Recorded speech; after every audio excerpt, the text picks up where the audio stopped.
and they're very creative and entertaining. I think you'll really enjoy it. I did want to take this opportunity, though, to thank PNC Bank. They supported our organization so that we could bring this mobile truck to Delaware, to Wilmington, so that you all can see it tonight free of charge. And so we are really thankful for them. We're thankful for our partners in the glass exhibition, Salem Community College, and for the Art Alliance for Contemporary Glass. We have been very fortunate to also receive so many donations from individuals through our Do More 24 campaign who gave individual gifts so that we could supplement that little extra pieces of this event. So I will not take up much more of your time, but I encourage you to sit through the entire performance because it continues to get exciting throughout their work. So thanks again for coming, and have a great night.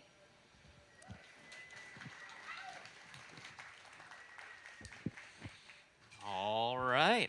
How you folks doing tonight? Welcome to our hot glass demonstration. What a beautiful evening to be outside. Yeah, excellent. Well, welcome. Tonight, our master glassworker, actually we'll kind of all rotate around, but starting us off here tonight is Alex Young. Let's give them a nice warm welcome to the stage.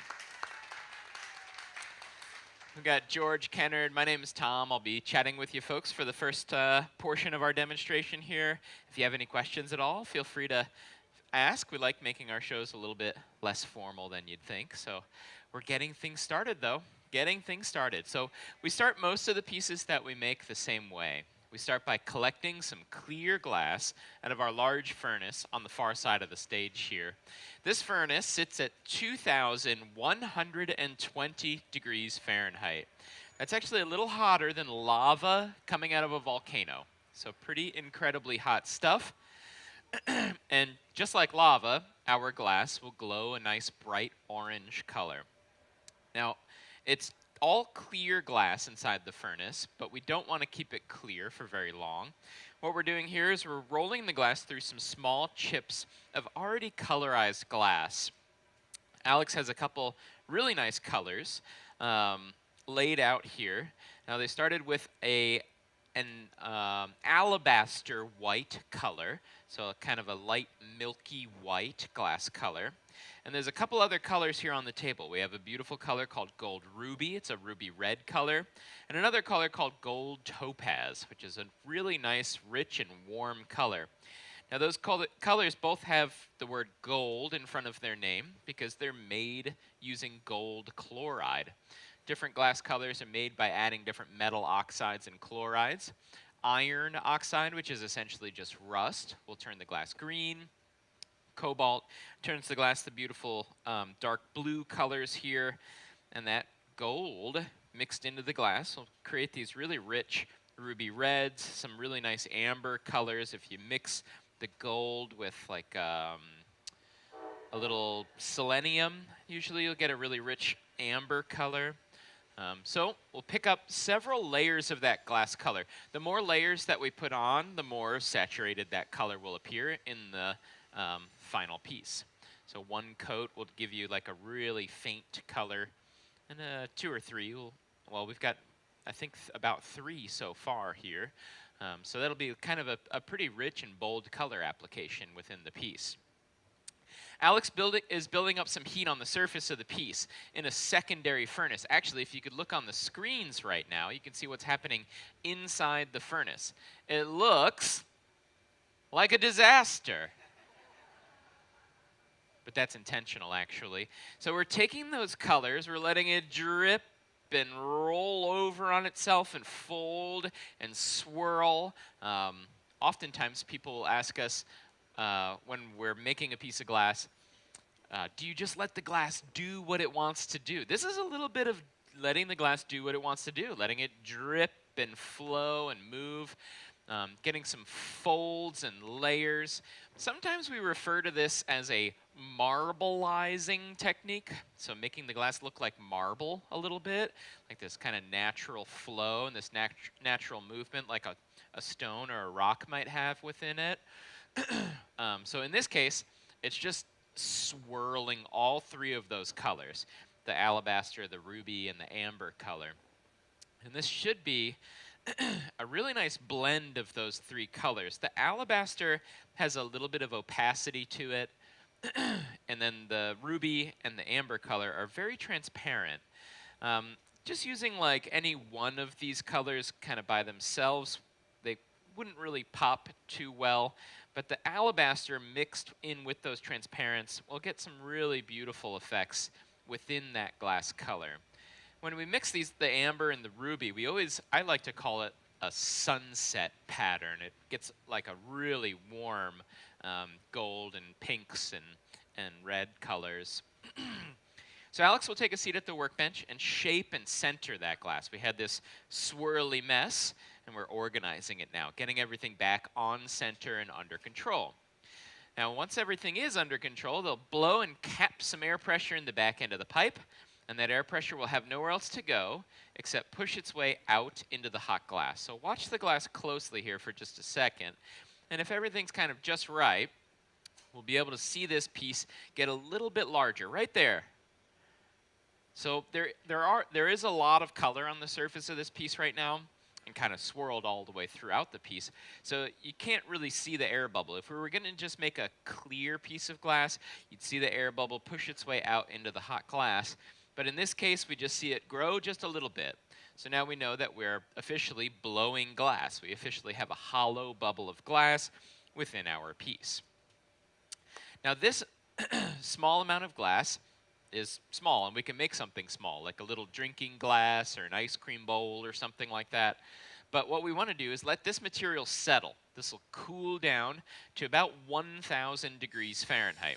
We can speed that cooling process a little bit with a compressed air hose, blowing some air on the surface of the piece, dropping the temperature to where we would call it cold, but it's still over 1,000 degrees Fahrenheit. So a cold glass to a glass blower is just solid glass. Everything has that point where it solidifies, and in this case, for our glass that we're working with, it's right around 1,000 degrees Fahrenheit. Yeah, so you could hear it. It's totally solid glass now. So we will head back over to the furnace and collect another layer of clear glass. This is how we build up larger and larger blown pieces of glass. So right back into the furnace, they plunge the head of the pipe down into the liquid glass, and turning nice and consistently in one direction, we'll end up with 2 or 3 or 4 times the amount of material that we started with. Now, if we want to make a really big vase or a big bowl, actually we're going to make a really big vase later in the presentation here. We could let this cool off and go back in the furnace again. So it's just starting with just increasing the surface area that you have, then you go back in the furnace. The whole bottom half of our big melting furnace over there is this great big ceramic bowl called a crucible, and that holds all of the liquid glass. So we're able to collect larger and larger amounts of material. So if you end up walking through the exhibition here at the Delaware Contemporary and you see a larger piece of blown glass, it was definitely done in many layers. All right. So we shape things up and back over to our reheating furnace. So you might notice we have these fantastic screens and a camera that seems to be inside of a 2,000 degree furnace. But the camera's not in the furnace. There's no camera that can withstand that yet. I guess, GoPro doesn't have a need for a camera that can go inside of a volcano. But we have a camera, and it's not in the furnace. It's behind the furnace. It's looking through a really special window made out of a type of glass called fused silica.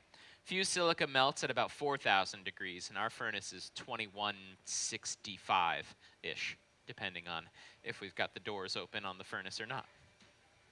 So a high temperature window protecting a normal camera. That type of glass is the same type of glass that's used on space shuttle windows. It can withstand the heat of a space shuttle re-entering the Earth's atmosphere. And it sits in the back of our furnace, and it's just fine. Now, every piece of glass that we make, we need to break off the end of the pipe. And to do that, we want to set up an intentional weak spot. we'll cut a line right off the end of the pipe. If you get a chocolate bar and the chocolate bar has all the lines on it, that's where you know a piece of chocolate's going to break off.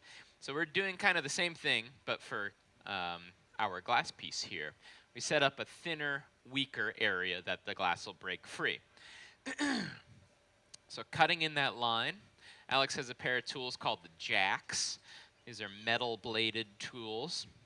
If you've gone into a glass-blowing studio in the past, usually these tools are sitting right next to the glass blower. These are a very versatile tool. We can use the blades on the tool. We can use this paddle to press and squish and flatten things as well. So we cut in this intentional weak spot. Now where that constriction is, where that line is, that'll be the top of our piece, or the lip of the piece. And then the tip of the bubble will end up being the bottom of the piece. And that's very traditional to work in that manner where the top of the piece is attached to the blowpipe. What we'll do here is we'll work our way towards the bottom of the piece. We'll finish the bottom section of the piece, and then flip the whole thing around and start to work on the top. Now we've got some funny tools here. We've got some very specific glass blowing tools, those jacks. That softer pad that she had in her hand there, that's made out of newspaper. It's about 10 sheets of newspaper that have been folded in thirds, and then folded in thirds again, and soaked in water. The fibers in paper are dense enough so that the heat and the steam don't push through to your hand, and you can stay pretty comfortable while shaping that 2,000 degree glass. All right. The front end of our reheating furnace has several doors on it. We can open and close those doors. As we make big pieces like these big bowls over here, they get really big and wide, and you've got to open up more and more of those doors. That also just means that the glass blower feels a whole lot more of the heat. You do get used to being in front of the heat a little bit more often, like a chef in a kitchen or something like that. You can get used to the heat a little bit, but it's pretty extreme amount of heat. I mean, some people up front might even be able to feel the heat coming out of that furnace right now. Alex held the piece up in the air a little bit to get it to become a little shorter and wider. They had a really nice round bubble of glass, and we hold the piece up in the air, it gets a little shorter and wider. If you wanted a taller vase, you could heat the glass up and swing the glass down towards the floor. It'll stretch and elongate. We'll get a much taller shape. All right, George is behind me here. This tool is called a pipe cooler. The steel rods tend to get a little bit hot, depending on the situation here. But this trough fills with water, and this is steam. It'll quench and cool the pipe so it's comfortable on your hands. Now Alex is going to be working on this blowpipe, say for 10 or 15 minutes. And then when we're going to flip things around, we'll have the piece on another pipe. So you're kind of only working on one of these pipes for a shorter amount of time, for half the time, half the duration of making the piece. So they tend to, like, that pipe is probably still quite comfortable.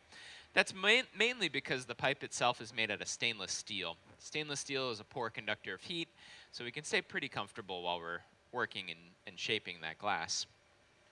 George has some more clear glass. They'll add that onto the tip of the bubble, touching that down, coiling that material around on itself, and we end up with a small dollop of glass left on the bottom section of our piece, that tip of the bubble here. So we'll shape things up. I'll grab a wood paddle. I'll help out here a little bit. Usually we work together like this in teams. Teams of 2 or 3 are pretty common. But if you have something really big or really complicated, you might have even more people involved. I'll shape things up a little bit. All right.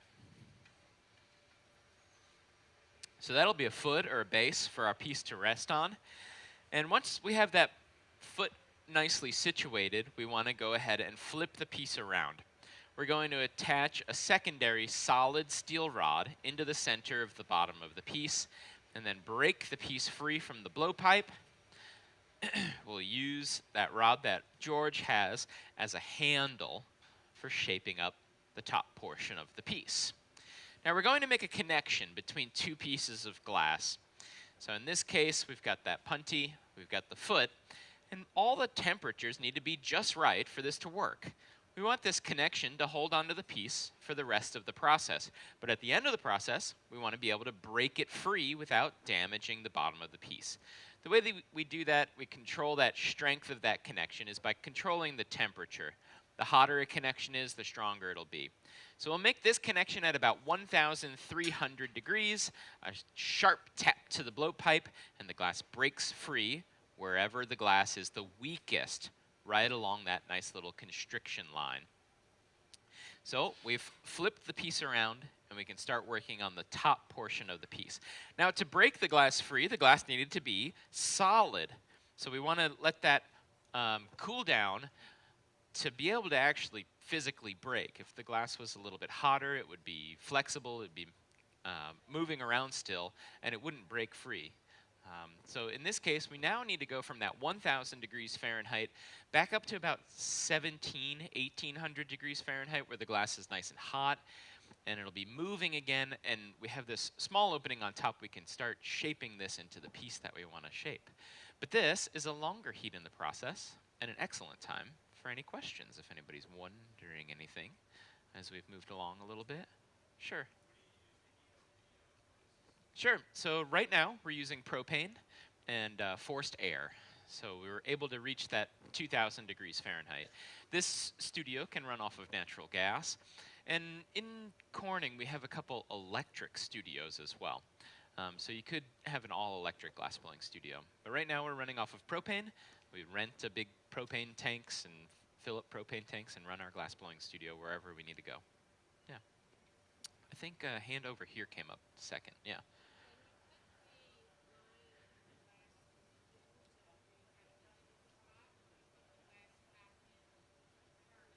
Mhm. Sure. Yep. So there's a lot of little bits of heat management going on there. Alex would come out of the furnace and not heat that area as much. We'll leave that nice and stable. Once you add that constriction line, you kind of want to keep that out of the furnace because that'll get hotter kind of faster. The whole thing would start moving around a little bit too much. Yep. So we'll generally like manage those temperatures once you get that constriction line in there. Yeah. All right. I think a hand over there went up third. Go ahead.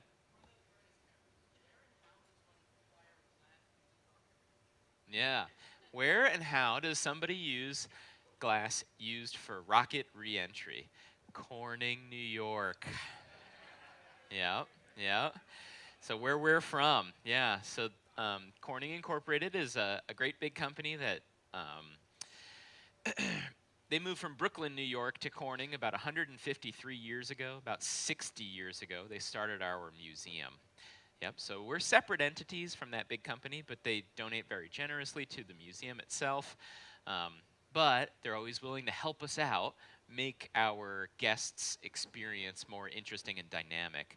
So that view that we're all seeing right now, that's unique to the Corning Museum of Glass. Now, there's a little piece of glass, that piece of glass that protects our camera, the same glass used that NASA uses. It's like this big, and it costs like $600. So we are, when we drive this studio is mobile. When we drive this thing down the road, we wrap that little piece of glass up like it's it's more precious than the other pieces. Yeah. So yeah, it's a special little thing. Hey, look, I've got a couple more questions out there. Give me just a second. I think we're at about one more heat. Okay, let me grab one more. Sure. Oh, I got double. Sure.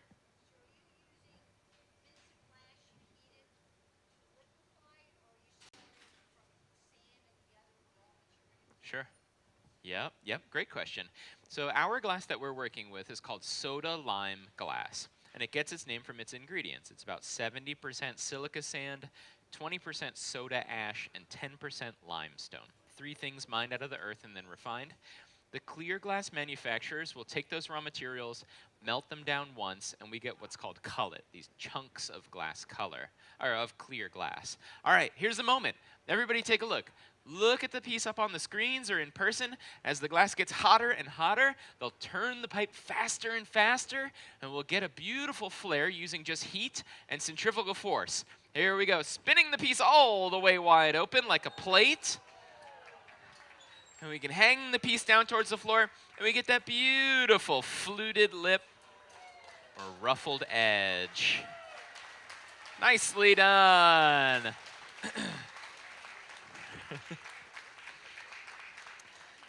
Excellent, excellent. The final step for our piece is the longest part of the process. It's the slow cooling process. The slow cooling process alleviates any stress or strain left in the glass. So this piece will take 12 hours to slowly cool down overnight. And if you come back tomorrow, we'll have it out on the front of our stage for everybody to take a look at. There's a little sharp spot left from that punty connection where we break the piece free from that punty. It's a little bit sharp, so we'll hit that with a torch, melt that nice and smooth. We'll get our final look. We tuck that one into the kiln. We'll get a closer look at that one again tomorrow. A beautiful piece by Alex Young.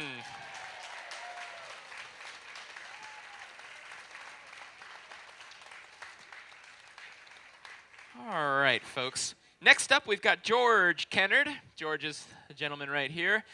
George is the most experienced glassmaker at the Corning Museum of Glass. George is referred to as our lead gaffer, quite possibly the most prestigious job to have in the world of glassmaking as the lead gaffer at the Corning Museum of Glass. George will be making a beautiful wrap and rake vase, a little bit of a different color pattern, a different shape as well. So that'll be next here, but we're going to kind of transition. I will pass the microphone off. I'll be helping George out. George and I have been working together for 13 years, and hopefully all goes nice and smooth here tonight. So we'll transition around a little bit here. Feel free to grab a drink, check some things out, but it'll take us a couple minutes. Feel free to hang out with us for the rest of the evening here. But George Kennard will be up next, and we'll switch some things around. We'll be blowing some glass again in 5 minutes. Yeah, thank you, folks.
And I'll kind of show this off along the front of the stage. So just from the front, you can see that it's got a pink glass on the surface and it's kind of backlit. On the inside, it's a very stark white.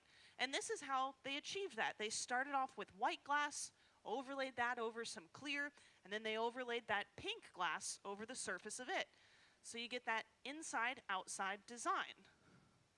Now, these are fun on bowls because bowls are nice and wide and open on the inside, but gosh, they're just so delicious when you have a tall shape because it's a surprise. When you walk up to a vase that looks like it's one color, you peek in the inside and you're like, oh my goodness, there's something else in there.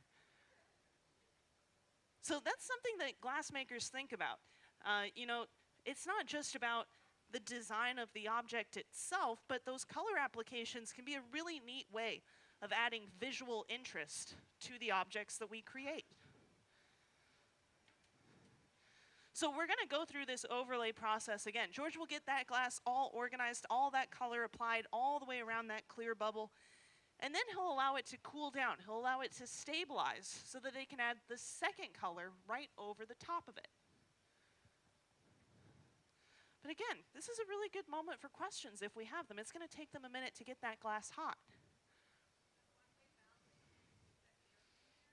Yes, yeah, so basically what would happen if we inhaled from those pipes? Is that your question? Here's a startling thing for you. That's actually a technique in glassmaking. So there's a technique where you can take a big bubble of glass, you can heat up the front of that bubble, and then you can actually breathe in rather than blowing into it, and that'll collapse the front of your bubble and give you a double-walled bowl. So that's a way of making glass too. And it sounds really surprising, right? Because it sounds super dangerous. You've got this 2,000-degree bubble of glass, and then you're taking it and going, but it's actually not that dangerous. The volume inside the glass doesn't tend to make its way all the way out of the pipe and into your lungs. And usually it's a pretty quick maneuver. You're just inhaling really fast and not breathing in enough to get the hot air into your lungs. So that's a technique that glass blowers use sometimes, as startling and nerve-wracking as that sounds. Any other curiosities out there? Any questions about anything in the exhibit? Yeah.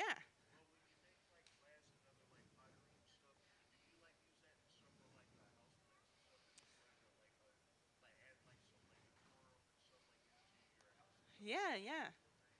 Yeah, can we use glass to make things like pots for houseplants and things like that? You absolutely can. In fact, most of my houseplants are in glass pots that I made.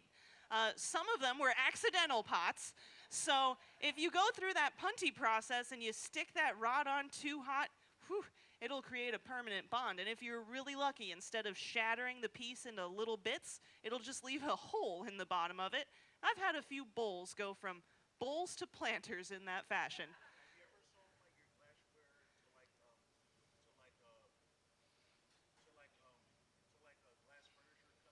Yeah. Yeah. Yeah.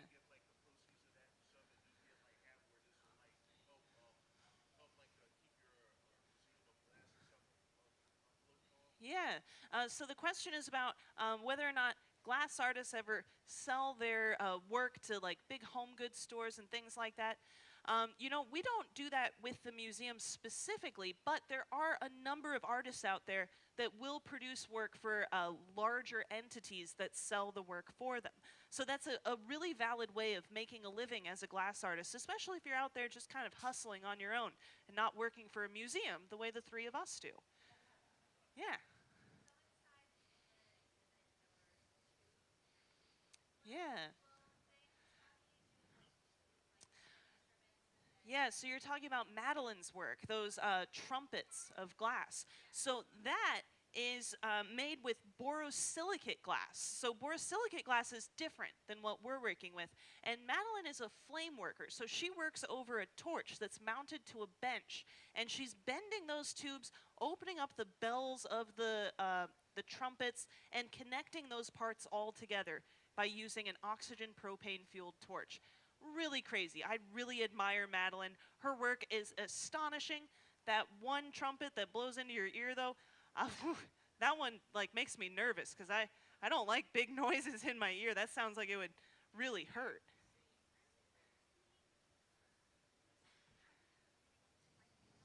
Yeah. Yeah, so the question is about tiny figurines of animals. Those are also made through flame working processes.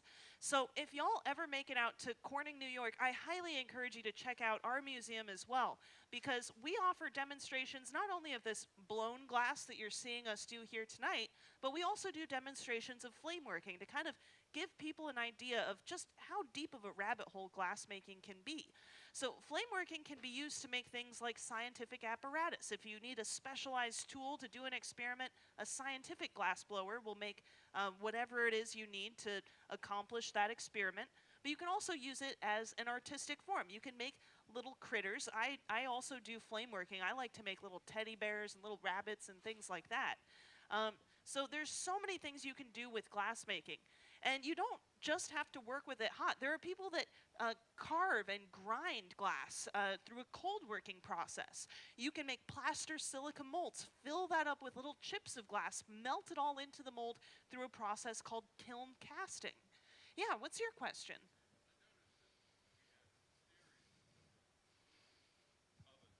Yeah.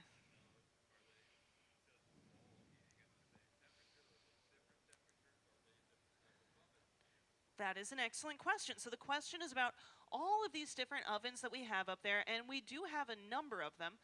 So I'm going to walk through and just kind of tell y'all what oven is what its purpose is, and how we use it. So I'm going to pop up stage here for just a second. Over here on this side, we have our melting furnace. Inside of that furnace, there's a big ceramic crucible. It holds about 300 pounds of molten soda lime glass. That's the stuff that Tom's dipping into to get a little bit out of it. Now, right next to that oven, this thing with the little doors on the front of it, we call that a garage. It's a warming oven. It heats up our rods of colored glass so that they don't crack and break apart. We can also use it to heat up different elements. So you can take little cups that you've already made out of glass. You can pop it into that oven, slowly warm it up, and then use these as decorative elements. If you're making goblets in the Venetian style, you would make the top of the goblet, put it in that oven, make the stem of the goblet and the foot, pull the top out, and stick the two together. So that thing just kind of keeps glass at a temperature where we can put it into the heat, not have it crack and break, but it holds it at a temperature where it's not warm enough that it's moving and flowing, so it's not going to warp or disform inside of that oven. So we call it a garage. I sometimes think of it as a babysitter because that's kind of what it does for the glass. Now, right below that oven, we have our pipe warmer. All of our pipes have to be preheated in order for the glass to stick to them when we're getting it out of the furnace. So the whole point of that oven is just to warm up the ends of our pipes. Now, this big oven with the circle on the opening, that's our reheating furnace. You'll see George use it throughout the process in order to keep his glass soft and malleable so that he can continue to inflate and shape it. Because every time we're out of a heat source, the glass is cooling down, it's becoming solid. And he can expedite that using a little compressed air if he needs to. And then these ovens over here, these are just for cooling glass down slowly. So these ovens are held at 900 degrees Fahrenheit, and that's a temperature where the glass can sit almost indefinitely. Once we're finished with these demonstrations, we'll queue up our computer over here to slowly reduce the temperature of it over about 12 hours so that we can safely pull the glass out of the oven in the morning and not have it just be in a big pile of shards. But the temperature of the reheating furnace, that's around 2100 degrees. The temperature of our melting furnace is also around 2100 degrees. The temperature of that garage is around 1100 degrees. And the pipe warmer, it's also around 1100 degrees. So that's all of the various ovens and what they do and their temperature ranges. Does that kind of explain that question for you? Awesome. Yeah. Yeah, so we actually buy the glass already colored. We get it from a company based in Germany. They've really got the knack of making colored glass down. And if you want to kind of check out what those raw materials look like, you can go to hotglasscolor.com. That's not a joke, that's actually what it's called.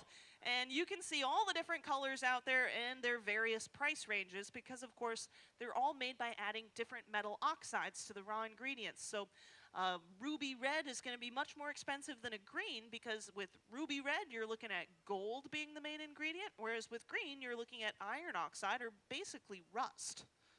Yeah, and your question? Yeah, how do our ovens get to temperature and maintain temperature? Oh, okay, so in ancient times, how would they be melting glass?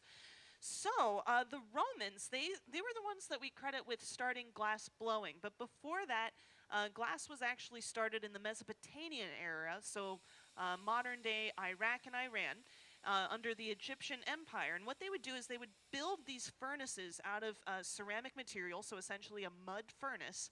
And if you build that furnace in just the right shape, you can put wood inside of it, and air will pass by that wood and expedite the burning of it. And you can get up to temperatures around 2,000 degrees pretty quickly. We actually made one recently. Tom helped design and create it. And we were all really startled with just how fast that oven heated up. So those ancient glass blowers, they really figured out the science of kind of airflow before a lot of us were even thinking about it. But there's a really poor written history of glass. So a lot of these things are kind of like, we saw evidence of, like, you know, the footprint of those ovens, but we don't know specifically when humans started melting glass. It's kind of a little bit of a mystery. It's like they were really busy blowing glass, they didn't take any notes. But let's check in with the team here. George has built up some more clear material over the top of his two overlaid colors. And Tom is beginning to heat up what will become this wrap. So you can see that this kind of looks like two little logs of glass, because it's two different pieces of colored glass.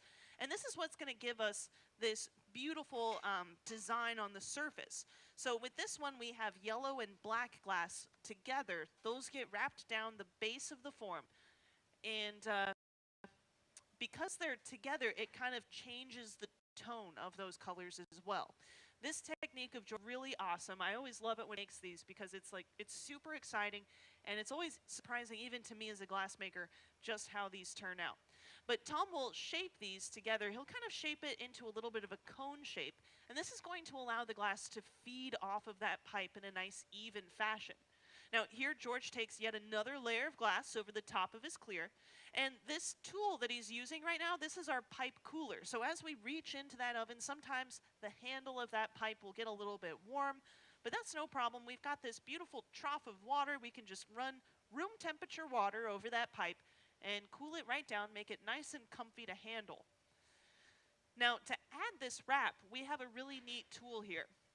This tool with the little wheels on it that's sitting on the table here. And this table itself is also a tool, but this thing is called a threading machine. And what it does, it's got these wheels that are offset. So as George sets the pipe down and turns, the pipe will be tracking backwards. And this is going to space the wrap that we're about to apply onto the surface. But before we do that, Tom will take a collection of clear over the top of that wrap. That's going to help it go a little bit further. It'll kind of change the design a little bit as well. And he'll actually smush that clear right back onto the pipe, really kind of leaving just a very thin layer of clear glass over the top of those colors. Now he's going to take these shears here. These are really cool shears. They're called diamond shears, and they're not encrusted with diamonds or anything like that, but they cut in a diamond aperture. Now what's really cool about that is you're cutting with 4 blades then, rather than 2, the way shears that I'm sure we're all familiar with cut. And what that does is it leaves a very small point of coldness on the surface of our glass, so it kind of reduces the amount of chilling that we're doing here.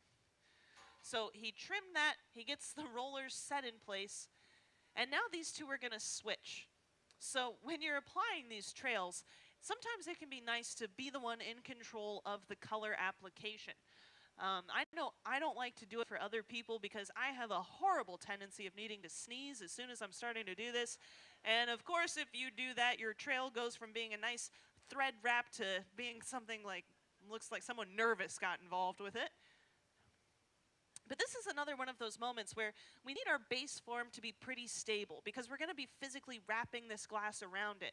And if it's moving and wiggling and wobbling around, then that color application is not going to go very well, and it could even potentially kind of wing off center and get really messy.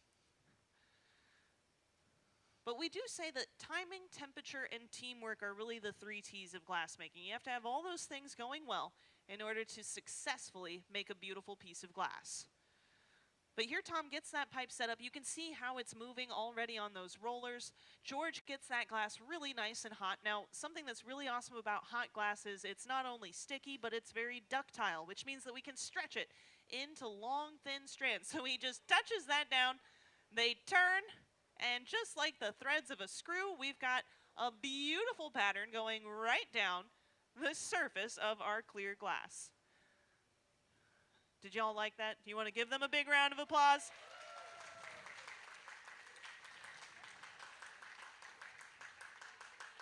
Now, throughout this entire show, if you feel the urge to applause, don't hold back. Glass blowers live for the applause.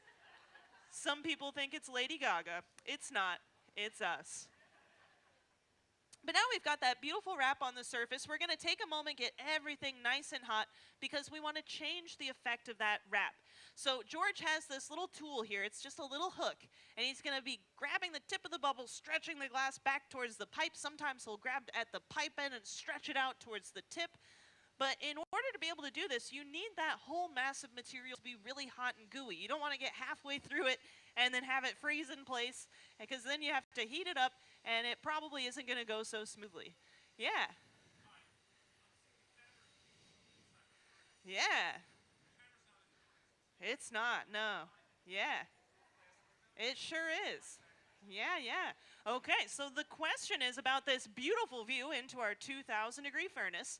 And very astutely, you observe that it's not a camera in there.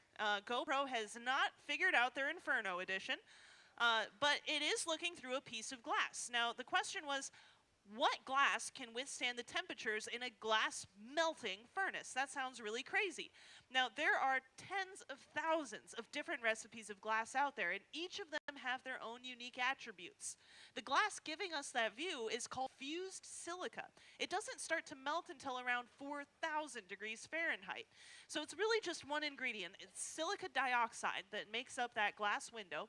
That stuff was discovered in 1934 by an organic chemist named Franklin Hyde. He was working for Corning Incorporated at the time, and they didn't have a purpose for this high-fire glass until the 60s, when a little company called NASA came along and said, we're trying to go in and out of the atmosphere. It'd be really cool if we had a windshield that could withstand those extreme temperatures. So that was its first practical application, was that windshield for NASA's space shuttles.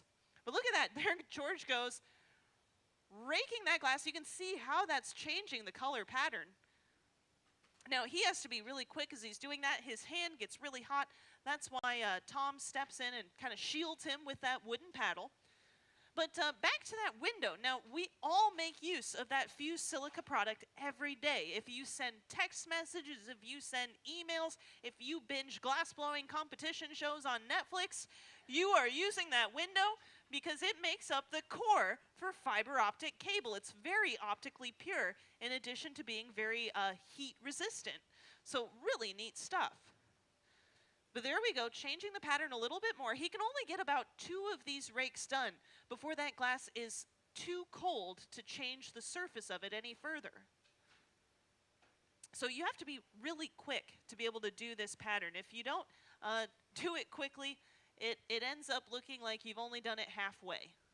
Now, this tip of the bubble here, it's kind of mangled up. It doesn't really have the pattern in it very nicely. So George is going to cut off some of that material. I see a lot of nods in the back here. Have y'all done some rack and rakes before? Yeah? Awesome. How many glass blowers do we have out here tonight? Wow, quite a few. Excellent. It's so awesome to have you here. So we're going to start to get this into a good shape so that we can begin to inflate it further. He'll use this newspaper pad. He'll create a constriction in the tip of the bubble here, really squeezing down that color pattern, getting it all to a nice, concise point. even though we don't tend to, flip over vessels and look at the bottoms of them too often, a lot of artists will really work hard to make sure that the entire piece of art that they've made is really nice throughout.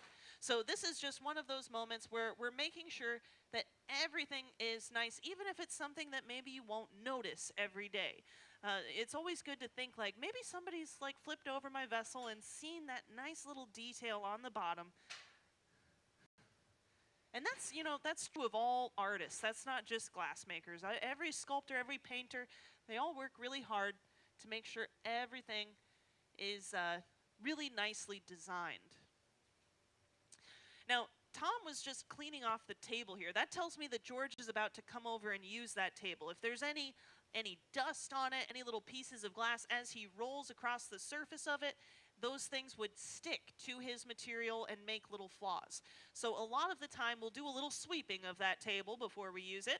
Now the table itself, it's actually a tool. It's called a marver, and that word derives from the French word for marble, because before they had nice big sheets of metal, they were actually made from stone. But back into the reheating furnace. Now, this shape that he's created by using that marver table is going to be really helpful for him as he begins to inflate this vessel. So he kind of pointed up the tip of the glass, and what this is going to do is it sets up a heat differential so that George can really focus the inflation on the top section of that vessel. We'll usually work from the pipe out to the base of a vessel because as we heat it up, the base is always the first thing into the heat. It's the last thing back out. So you can cool that section down and really allow the top of the form to inflate quite a bit before you move on and shape the bottom part. Here he's using a wooden tool to shape the glass. This is a wooden block. It's got a big Q-tip shape on the inside, carved out of that block of wood. And that gives us a nice friendly shape. It's really great for just about anything as a start. But we'll see him do inflation in steps and stages. So there he inflated a little bit. Now he's back to shaping with the newspaper pad.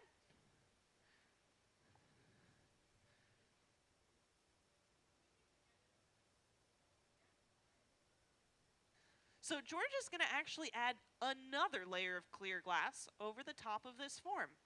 George can make impressively big pieces of glass. In fact, he holds a few world records for largest things made out of glass. One of them is the largest pumpkin made out of glass. It fills up the bed of a truck in our museum. It is crazy impressive.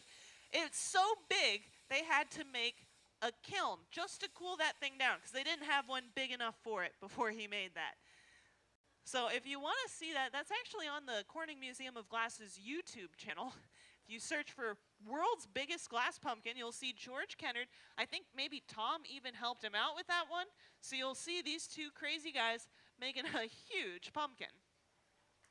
Yeah.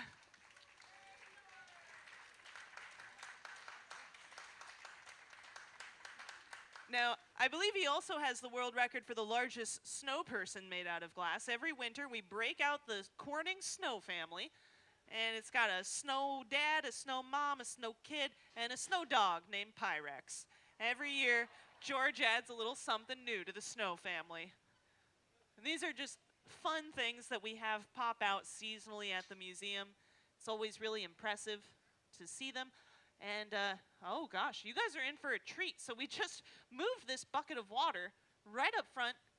And this tells me that George is going to really show off just how hot and runny the glass is fresh out of the furnace. Now, to get glass out of the furnace, we actually dip the end of the pipe, the bubble, into that molten glass, and we turn in a clockwise direction. And just like if you're getting honey out of a honey, you kind of turn and even out, he'll bring it over. He's going to get rid of some of that glass. He got a little too much. And just like that, that's called a strip gather. So now you can all say, you've seen George strip on stage.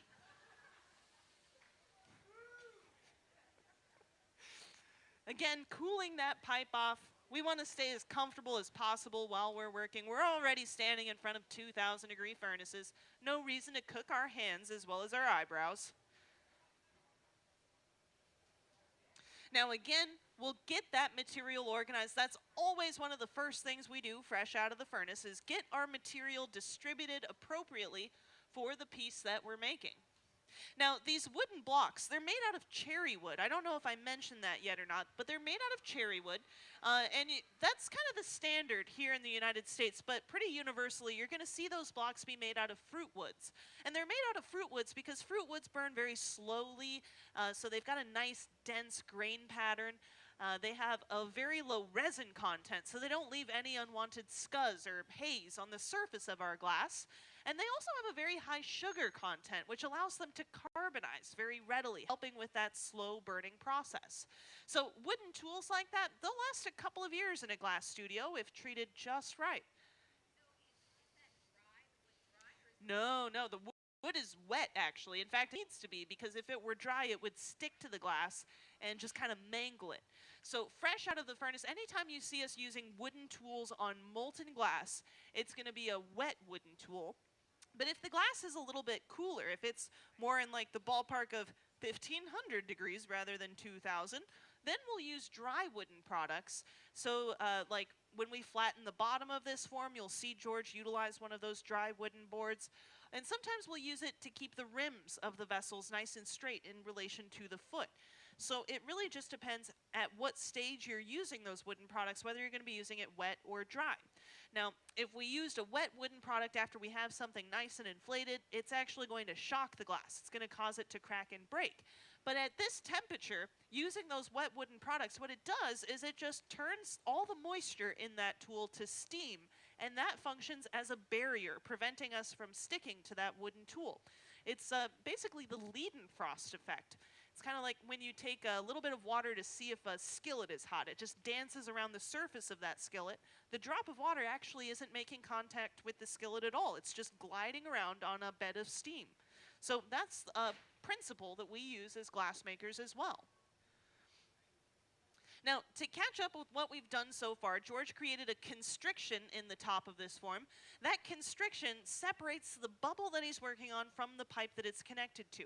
It's a structural weakness in our glass where we can selectively cool it down when the time comes in order to break this vessel free, revealing the opening of it that we can work on then.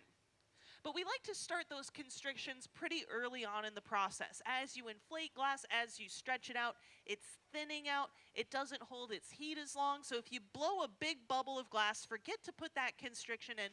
You're going to have a really tough time getting that material hot while also maintaining control to be able to work the constriction in. So that often starts pretty early on in the process. Now, we've done a little bit of inflation so far. And you'll notice that these two are working together quite a bit. And to inflate the glass at this stage, George actually is using Tom as his set of lungs. So he tells Tom, all right, it's time to blow into the glass. Tom blows into that pipe, and as soon as George tells him to stop, he stops blowing into the pipe. So this is a really traditional method of making glass. Here we go, using a little bit of gravity. Now, when you first start making glass, gravity is your worst nightmare. It's fighting with you. It's pulling this runny, gooey material down towards the ground. But with 32 years of glass-making experience, George is a master with gravity, and he can use it to help him out. So stretching that material out, creating a big, tall vessel. He has Tom blow into it a little bit more. You can see the volume increasing. You can see the steam shooting out of that newspaper pad, too. Yeah, it looks like he's making a basketball, right? Now, he's using the newspaper pad at this stage to cool down the tip of the vessel. The air will always take the path of least resistance. And if the bottom of your form is what's hottest and you go and blow into it really hard, the air is going to go right into the bottom of the form. And of course, that is going to be the base for this piece of glass. But now back into the heat.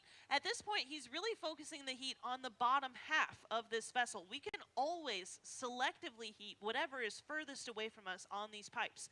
That's part of why we focus on the top section first, whatever is closest to us, and then work our way out. Because we can't selectively heat what's closest to us. We really have to work from the pipe out. That's what one of my first glass-making instructors told me. Here we go, really going for some dramatic stretching. This is a move you don't see beginners do. Yeah. George is really strong.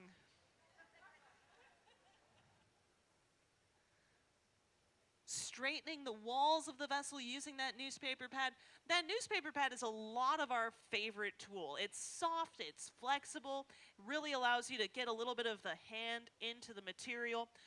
If you do ceramics or if you've ever tried throwing on a wheel, your hand is very much in clay. Some people even leave their fingerprints in it because it's such a handmade process. But of course, with glass making, we can't touch this material at all. Sometimes it's so annoying because when you're making a sculpture, it's like, oh, if I could only get my thumb in there, I'd be able to fix that one little thing. But the closest that we can get to that is through that newspaper pad. And it really, like the shape that you allow your hand to be in while you're using it really translates very nicely into the glass. Now, as this vessel gets bigger and bigger, we have to open more and more doors on this reheating furnace. I'm not trying to ignore y'all as I'm kind of tilted towards them. I'm just watching for a cue that they need me to jump in. Yeah, what's your question?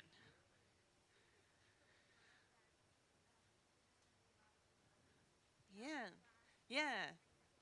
Is there a type of glove that's heat resistant and allows you to handle the glass with your fingertips a little bit more? You know, there's really not. Gloves can be really hazardous when you're working with glass because by the time you feel that they've heated up, you can get a nasty steam burn. So you'll notice that these guys aren't wearing any gloves, and that's because well, for one, they don't need it for this particular piece, but for two, it really affects our dexterity. We can't rotate those pipes as easily. You know, I have met a few glassblowers in my time, though, that will throw an UV glove on when they're making something really big just to save their knuckle hairs from the heat. Yeah. Yeah. Do those pads get very hot? Not really. I mean, the surface of it is pretty toasty at this point, but it's a really thick piece of paper. You don't want to use just one sheet of newspaper when you're making that tool. You use several sections, you fold it up into thirds and into thirds again, and that makes a nice dense pad of paper because it's pretty much tripled up on itself, and it's saturated with water just like those wooden tools, and the heat does not push through much at all.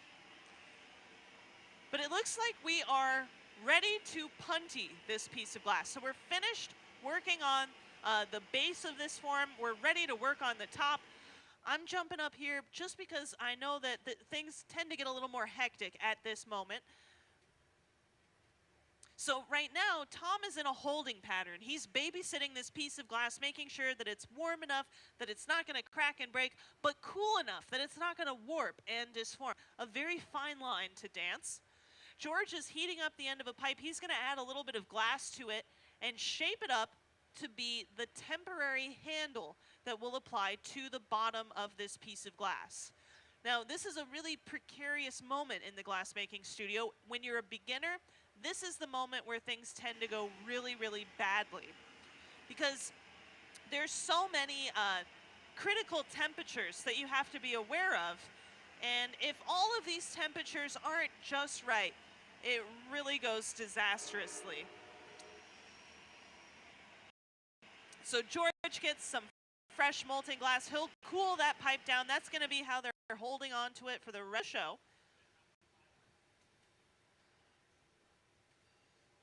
He'll cool that handle down, and then he'll do a little bit of shaping to that glass. Yep. Wipe all the moisture off that pipe so it's not slippery. Now, this new connection, we want it to be sturdy enough to be able to support this big piece of glass. But we also want it to be weak enough that when the time comes, we can remove this rod pretty easily. So he cools it down. He'll give it a little extra heat. And then he's going to come in line with the piece of glass here. He'll actually stick it to the base of the glass. And they'll turn back and forth together.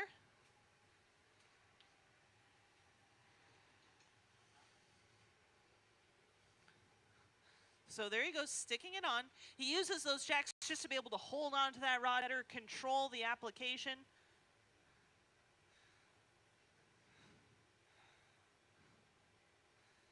Now, if they didn't quite get that in line with the vessel, they're turning to make sure everything's in a continuous plane right now. If they didn't quite nail that, which they did, But if they didn't quite, they'd have a moment where they can kind of nudge that punty rod where it needs to be, because that glass is pretty toasty. But here we go. We're going to add some water to that constriction at the top of the form, weakening it, causing little cracks and crizzles to form. And with a sharp tap, it breaks off a beautiful transfer. And I didn't even have to tell y'all to clap. You're very well trained. Now, we love to celebrate that moment because, like I was saying, it's the most precarious. When you first start off, that's when things tend to go really, really badly. If the connection to that pipe is made too cold, when you go to break your piece free, it will release from both of those irons at the same time. Now, when that happens, whatever you've been working on will crash down into that embarrassingly convenient bin right beside the workbench. But even more heartbreaking is the other end of that heat spectrum. If that connection is made too hot, you can get through the entire forming process. You might even make the best piece of glass you've ever made. But if that rod was applied too hot, when the time comes to remove it from the base of your vessel, it can cause the whole thing to shatter. Or like I was saying in the beginning, best case scenario, it pops a hole in the bottom of your piece and you've got a planter that you didn't know you needed. But now George is really focusing the heat at the top here. You can see how it's glowing now. And this is going to be where we focus our attention next here. So he's going to shape it using the newspaper pad. He might choose to inflate it a little bit more using a tool called a Sophietta. He's kind of closing off that opening a little bit right now.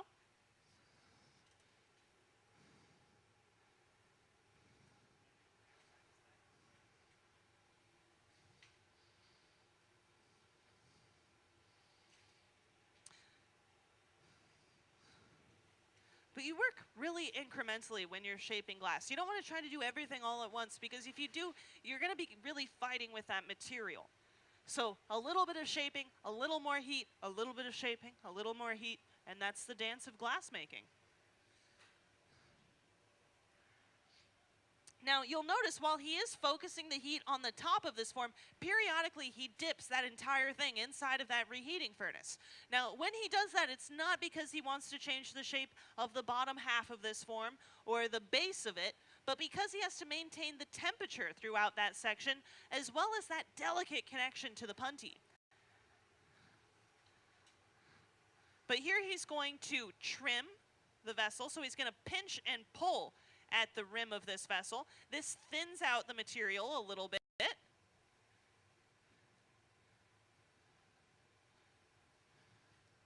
And I'm just getting in here, preserving George's fingernails from getting too hot.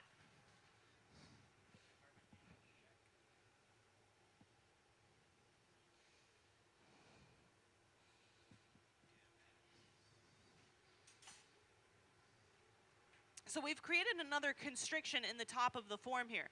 This is going to allow us to break free that section that he just pinched and pulled at. So there are two options for cutting glass or trimming the tops of vessels. You can actually physically cut through the glass using a pair of shears, but you would not really want to do that with a piece this large. Your fingernails would get so very hot. It would be very, very tricky. Or we can thermally trim the glass. So we can create constrictions, cool those constrictions down, and tap them to break them off. Yep.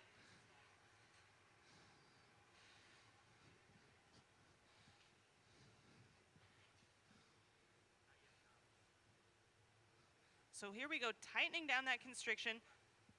Tom is ready to inflate the glass when the time comes. Yeah, I'm trying, Tom. So here Tom goes, blowing into that glass, inflating the shoulder section of that vessel a little bit more. That tool that Tom just used is called a Sophietta. And what it does is it creates a seal with the opening of the vessel. And this really allows us to change the contour of the shoulder of that form. Now, I know that we're all kind of crowded around here. We're hiding your view. I'm really sorry, but if I don't crowd around here and hide your view, Tom's face is going to get awfully hot. George's hands are going to get awfully hot.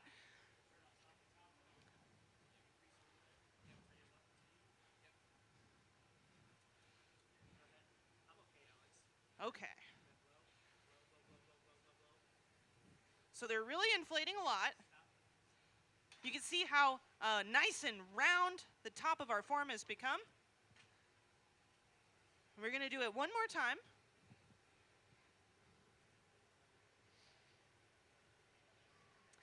But again, these are really incremental little steps that we have to take. And it might seem like, geez, this is taking forever. But if we don't do this, if we don't take our time and make sure that everything looks the way we want it to, especially before we put a piece of glass into our slow cooling oven, you'll open up that oven and you'll kind of kick yourself. You'll be like, why didn't I take that extra minute and just fix up that one thing that I really wanted to change? So this is really a sign of an expert, skilled glassmaker taking these moments, making sure everything looks precisely the way they'd like to.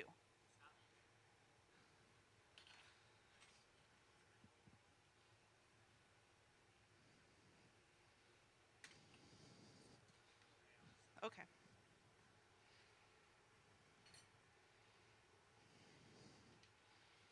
Now, while we've been focusing our attention at the top of this form, the back end has gotten a little bit colder.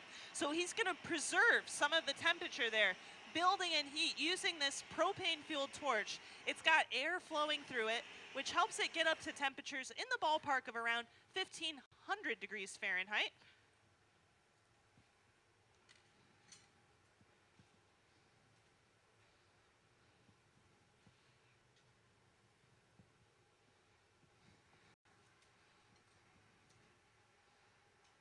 A little bit of water, a light tap breaks that unwanted piece off.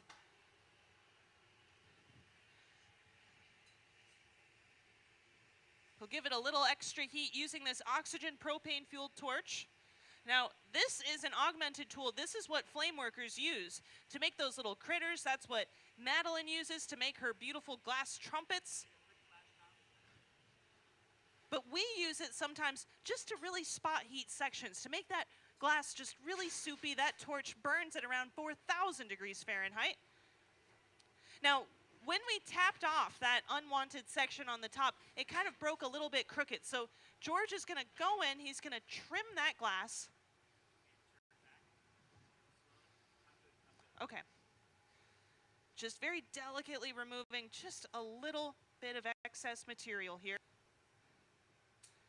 Just like that. Now again, he'll go in with that nice hot torch, heating the rim of it. Whenever we cut glass, it does end up a little bit sharp, so we want to get rid of that sharp edge. And then back into the heat we go. We'll take a nice deep reheat, making sure everything is warm and...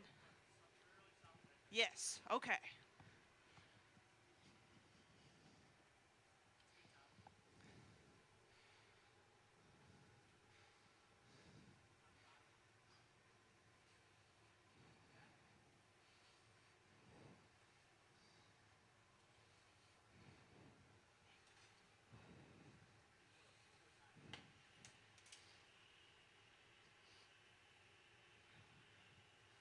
Sorry, I tend to get really hyper-focused at moments like this. So thank you for bearing with me. I will pop back down after we put this away. Happy to chat with y'all, happy to take any other lingering questions we happen to have.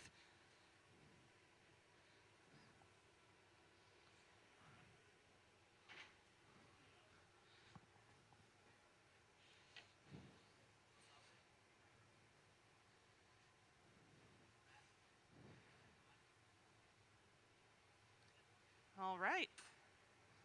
So this is our final form, folks. What do you think? We have just one more step that this needs to go through, and it's going to be a very slow cooling process. Now, in a moment here, we're going to actually break this free from the pipe that it's connected to. And when we do that, I will ask for you to hold your applause until we get this thing into the oven. A little glass blowing superstition. And I'll explain that a little bit better after we go through that process.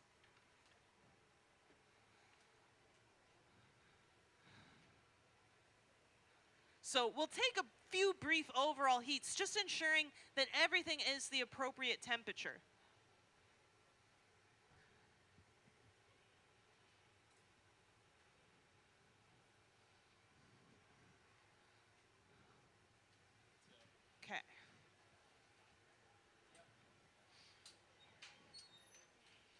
All right.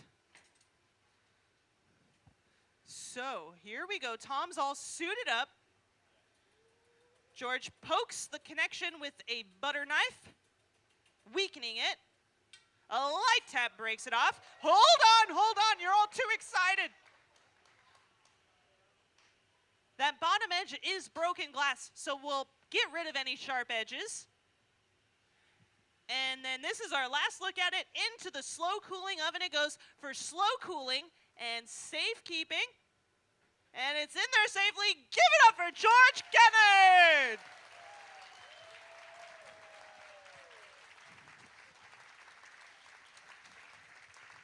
Now, the glass blowing superstition, y'all don't know how embarrassing it is to break something off a pipe, have everybody applaud, and then have the thing break apart. So that's why I asked you to hold your applause. What an awesome piece of glass. Thank you all so much for joining us out here tonight. You have been an amazing crowd. We're here through Sunday doing these demonstrations. So if you're itching to see some more glass blowing, come visit us tomorrow, come visit us Sunday. We'll be here doing these demonstrations throughout those days. Thank you all so much. If you have questions, feel free to come on up. I would love to chat with you. And if not, have a great rest of your evening, folks.